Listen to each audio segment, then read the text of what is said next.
بسم الله الرحمن الرحیم. عزتمندو تاسو د مفتی منیر شاکر دا بیان اورئ.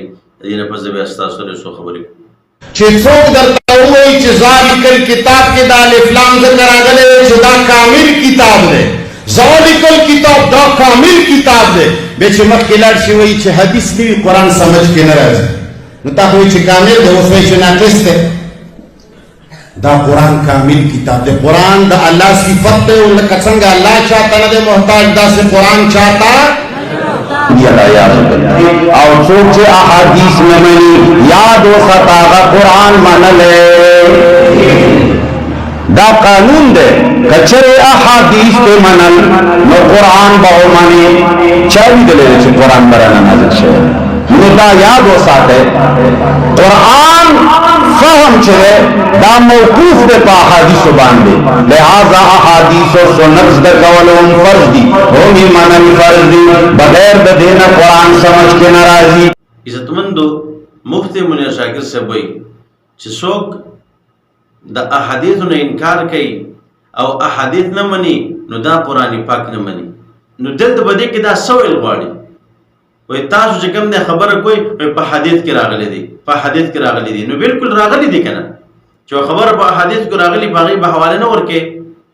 دویم نمبر خبره دا ده چې په قرآن پاک کې یو خبر ذکر شوی هغه به اجمالا ذکر شوی، په احادیثو کې بیا د هغې تفصیل وي، نو ځکه چې کوم دی علما اکثر په احادیثو باندې حواله ورکوي. بل نمبر خبره دا ده که مونږ عام طور وګورو قرآن پاک داسې یو کتاب دی ډېر کم خلک به دین انکار کوي، او هر چې منکرین احادیث دی دا ډېر زیات خلک دی.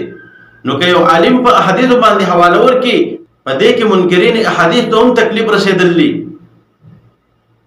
بل الله رب عزت فرمایي اعوذ بالله من الشیطان الرجیم وما ينطق عن الهوى ان هو الا وحی یوحى.